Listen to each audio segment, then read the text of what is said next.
Non ci sono solo i vaccini a funestare l'avvio dell'anno scolastico. Dai sindacati arriva infatti la denuncia che il Veneto è senza insegnanti. Le cattedre ci sono, ma mancano proprio i docenti, e CISL Veneto ha firmato un documento in cui chiede l'intervento della Regione e un maggiore coordinamento con le università, perché numero chiuso la facoltà di Scienze della Formazione ed esiguità dei posti programmati stanno già mettendo in crisi il sistema, tanto che, dati alla mano, se il Ministero ha assegnato al Veneto 6.224 posti per il prossimo anno scolastico, le nomine dell'ufficio scolastico si sono fermate a 3.738. Rimangono quindi vacanti 2.811 posti da assegnare. Un'emergenza che riguarda in particolare i maestri e gli insegnanti di sostegno, ma anche i docenti di matematica e scienze alle secondarie di primo grado. Posti che, denunciano i sindacati, vengono coperti con supplenti annuali, se non addirittura con i laureandi, e quindi con un pregiudizio sulla continuità della formazione. Il Veneto soffre per la mancanza di insegnanti.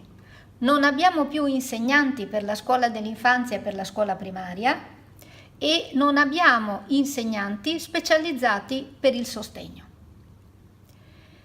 La programmazione universitaria non tiene conto di ciò e il Coreco, il comitato che si occupa della programmazione universitaria e quindi anche della futura abilitazione e specializzazione degli insegnanti, non tiene conto di questa esigenza. Parliamo di occupazione giovanile ed è proprio un paradosso che proprio qui in Veneto l'Università del Veneto non riesca a fornire insegnanti sufficienti al fabbisogno delle nostre scuole, e questo comporta che i nostri giovani non riescano a trovare occupazione. Un quadro disarmante in un paese con la più alta percentuale europea di disoccupazione giovanile. Rota ha già posto il tema all'attenzione del ministro Fedeli. La soluzione è alla nostra portata. È sufficiente che i rettori delle università del Veneto, con il presidente della giunta regionale o dell'assessore all'istruzione, insieme con l'ufficio scolastico regionale, avviino una programmazione attenta e che dia risposte reali al fabbisogno espresso dal territorio.